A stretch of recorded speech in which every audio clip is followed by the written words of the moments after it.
KPM PKH kategori ini jangan kaget di pencairan PKH tahap 2 besok. Bila uang bantuannya bertambah banyak. Kemudian yang kedua, bila uang bantuannya berkurang bahkan tidak cair lagi. Dan inilah informasi lengkapnya.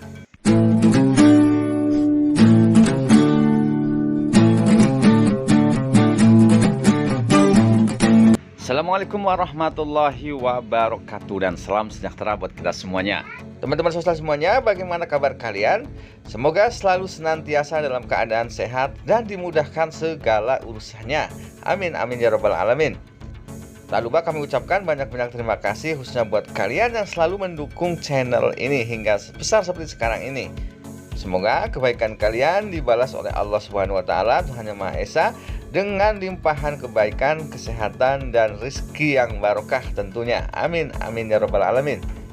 Jadi pada kesempatan kali ini, saya akan berbagi informasi khususnya buat kalian KPM PKH ya. Jangan kaget di pencairan PKH tahap 2 besok.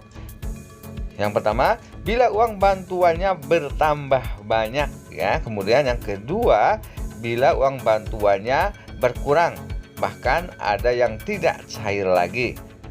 Seperti apa informasinya? Sebelum ke pembahasannya, teman-teman sosial semuanya, khususnya kalian yang belum mengenal channel ini, silahkan kalian like, komen, serta subscribe. Kemudian tekan tanda loncengnya untuk selalu mendapatkan notifikasi berita dan tips-tips bermanfaat lainnya dari channel ini secara gratis. Karena channel ini akan selalu update membahas tentang bansos-bansos dari pemerintah dan tips-tips bermanfaat lainnya supaya kalian tidak ketinggalan berita. Dan teman-teman sosial semuanya, langsung saja kita ke informasinya. Sebelumnya kami ucapkan selamat ya khususnya kalian KPM PKH yang sudah cair bantuannya di PKH tahap 1. Namun bagi teman-teman yang belum cair bantuannya, namun namanya sudah masuk ke SP2D ya, yang terakhir turun adalah SP2D PKH tahap 1 Termin 7. Kalian tinggal menunggu ya untuk proses pentransferan ya dari Bank Himbara atau Bank BSI untuk daerah Aceh ke rekening KKS Merah Putih kalian. Jadi jika nama kalian sudah masuk ke dalam SP2D, kalian tinggal menunggu prosesnya saja ya teman-teman. Kalian bisa cek di mesin ATM secara berkala tentunya. Baik teman-teman saudara semuanya, kita kembali ke pokok pembahasan kita kali ini, yaitu untuk KPM PKH kategori ini di pencairan PKH tahap 2 besok jangan kaget. Yang pertama, bila bantuannya atau bantuan uang PKH-nya cair lebih banyak dari biasanya. Kemudian yang kedua, bila bantuannya berkurang bahkan tidak cair lagi di PKH tahap 2. Jadi teman-teman sosial semuanya, seperti kita ketahui bersama bahwa untuk bantuan PKH di tahun 2021 atau di tahun-tahun sebelumnya terbagi menjadi 3 komponen. Yang pertama untuk komponen kesehatan yang meliputi kategori ibu hamil dan kategori anak usia dini. Kemudian yang kedua untuk komponen pendidikan yang meliputi kategori anak SD, kemudian anak SMP dan anak SMA atau sederajat. Kemudian untuk komponen yang ketiga adalah komponen kesejahteraan sosial yang meliputi kategori lansia 70 tahun ke atas dan juga kategori disabilitas berat. Jadi perlu kami sampaikan bahwa ada perubahan atau aturan terbaru untuk pencairan PKH khususnya di tahun 2022 ini, merujuk kepada surat edaran dari Kementerian Sosial terbaru kemarin. Jadi sesuai dengan judul daripada video ini, jangan kaget ya untuk KPM PKH kategori berikut ini. Bila nanti di pencairan PKH tahap 2, uang bantuannya bertambah banyak ya daripada biasanya. Yang pertama, untuk KPM PKH yang masuk ke dalam usia lanjut, baik itu pengurus PKH maupun ART PKH. Menurut undang-undang untuk lansia batasan umurnya adalah 60 tahun ke atas. Jadi bagi teman-teman KPM PKH yang pengurusnya atau ART-nya ada yang 60 tahun ke atas. Jangan kaget ya kalau nanti di pencairan PKH tahap 2 saldo bantuannya bertambah banyak.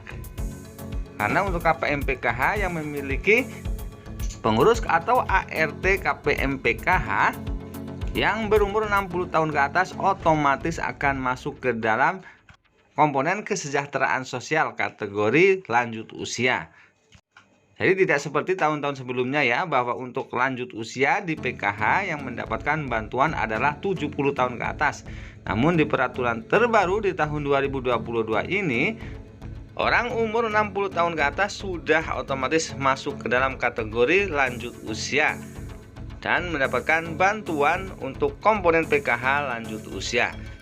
Kemudian yang kedua, untuk kategori KPM PKH yang bantuan PKH-nya bertambah adalah untuk KPM PKH kategori pendidikan yang mulai dari tingkat SD, SMP hingga SMA atau sederajat. Jadi seperti kita ketahui bersama, untuk peraturan di tahun 2021 kemarin untuk komponen pendidikan itu dibatasi 2 orang ya per jenjangnya.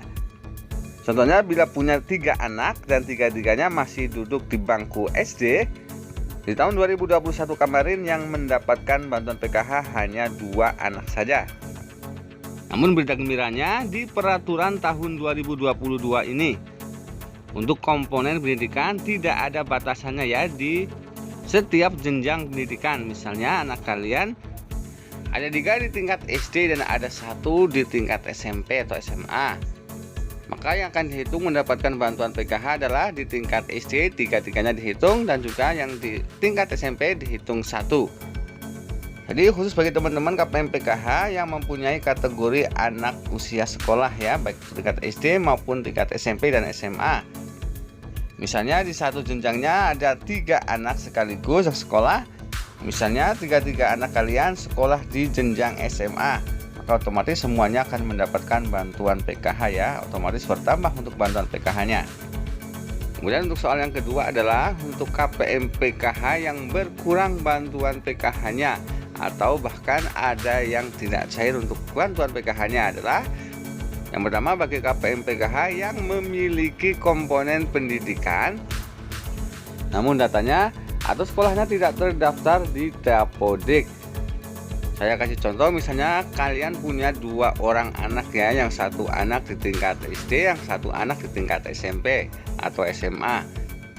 Yang di tingkat SD namanya atau sekolahnya terdaftar di Dapodik atau datanya padan di Dapodik. Namun yang SMP atau SMA tidak terdaftar atau tidak padan di Dapodik. Makanya kan saya bantuannya hanya yang di tingkat SD saja ya, yang tingkat SMP atau SMA yang tidak terdaftar di Dapodik atau tidak padan datanya di Dapodik tidak akan cair bantuannya ya, jadi otomatis akan berkurang. Kemudian untuk KPM PKH yang tidak akan cair lagi bantuannya di tahap kedua adalah KPM PKH yang sudah tidak memiliki komponen lagi atau masih memiliki komponen namun datanya tidak padan, baik itu di Dukcapil maupun di DTKS Kementerian Sosial. Jadi kalau datanya tidak padan atau tidak valid baik di DTKS maupun di Dukcapil, maka bantuannya tidak akan dicairkan. Ada satu lagi ya untuk komponen yang tidak akan dicairkan bantuannya, yaitu untuk komponen ibu hamil. Jadi sesuai dengan surat edaran terbaru dari Kementerian Sosial, untuk kategori ibu hamil untuk sementara tidak akan dicairkan bantuannya karena komponen ibu hamil belum teridentifikasi di DTKS Kementerian Sosial. Pertanyaannya adalah untuk KPM dengan kategori ibu hamil, kapan sudah mulai bisa dicairkan untuk bantuan PKH-nya? Jadi untuk pencairannya tentunya menunggu identifikasi di DTKS Kementerian Sosial ya untuk KPM dengan kategori ibu hamil. Baik teman-teman sosial semuanya, kiranya cukup sekian untuk informasi kali ini, semoga bermanfaat. Akhir kata, salam sehat, salam semangat, dan salam sukses buat kita semua. Wassalamualaikum warahmatullahi wabarakatuh.